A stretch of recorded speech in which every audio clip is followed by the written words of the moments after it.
Hello, and welcome back. My name's Corbin, and you're watching episode 3 of my heavily modded Forever world. Previously, we left off collecting a few resources and exploring Nether, as well as we decided that we needed to clear up some space so we can get a base situated. Well, I cleared a massive hole that I wanted to put some sort of a structure in. I'm thinking that I want to have a tree coming out of the center, all the way rooted up, and then these preliminary holes are going to just connect to the tree, kind of like a root system. It's hard to explain it to you if you don't see the vision in my mind, but we'll get there. I was really inspired by the colors of the witch hazel tree and the ebony logs that I previously showed in the last video.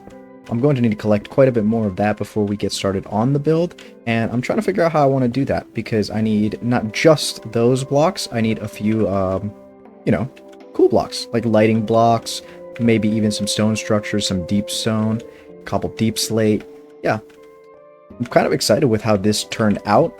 We started with the clearing of this section right here, and I ended up having to kind of chop the angle of the staircase down to compensate for this pit down here. All of these chests here are the excess materials that I managed to get from this. I'm going to collect a few more things, and then we can get started on placing some blocks.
Well, that block I had made there is to create this flat colored block that's going to give us a good void base for the floor design that I have planned.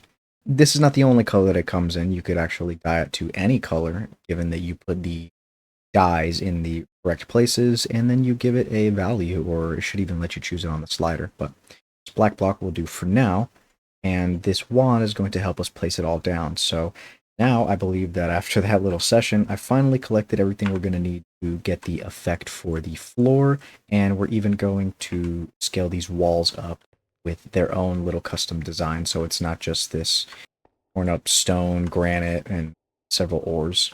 We're actually going to get to building.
Well, I got quite a bit of the sleeve done here. I tried doing a bit of a thing with the gradient. I do like how it came out, especially with the different block types.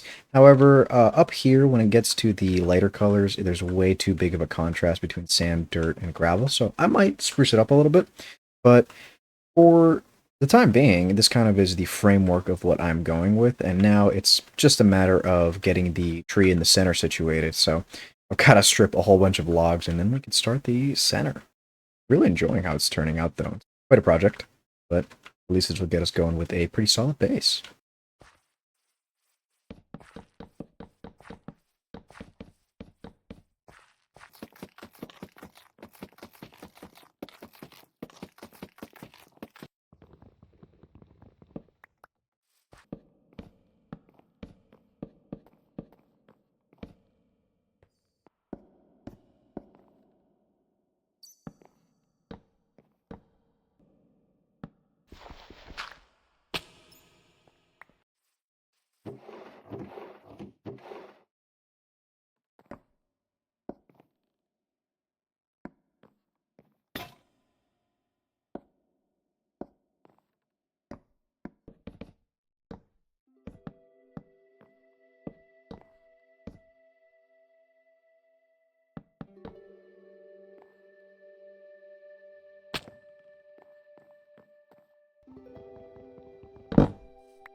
this is it.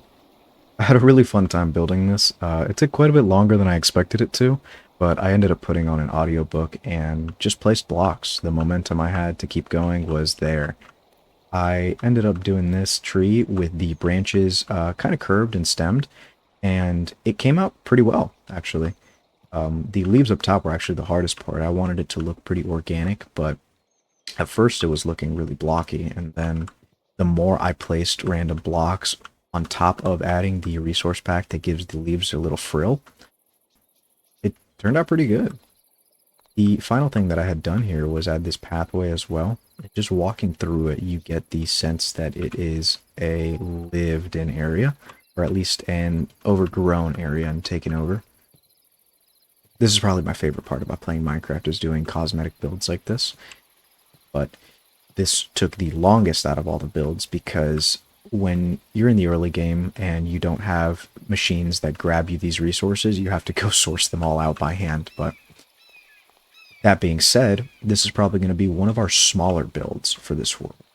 When I do get machines going and the systems are in place, I can focus on way larger scopes than this. I was really excited with this build. The only thing we have left to do is getting down into the nitty-gritty and our actual lived-in area where we're going to spiral around the bottom of the tree stump.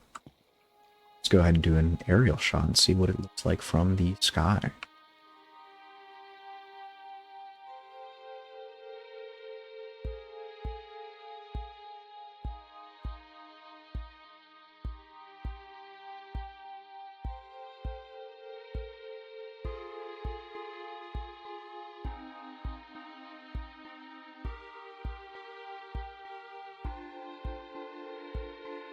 You can certainly see the visual I was going for. This is going to be a kind of central piece to what's probably going to be a larger island build. I want to hopefully take up this entire island. And honestly, this tree is not the theme I'm going to go for this entire build. I plan to do a Grimdark Tech Mechanicus themed world with lots of spaceships and such, but I was really inspired and I wanted to throw in a tree that I have never done before. I've never actually attempted to build a large tree like this before. It came out pretty good, I believe. I certainly hope you enjoyed this episode. It was quite a bit of building, and hopefully you enjoyed the vibe that I was having set. Just lay some blocks down and getting down to it. This is going to be our starter base situation, so hopefully within the early next episode we'll have a lived-in structure we could start moving stuff into, and hopefully in the later half of the episode we'll have some machines set up so that we can do some of the cool technological stuff. Yeah. Thanks for watching. I hope you enjoyed, and take care. Bye-bye.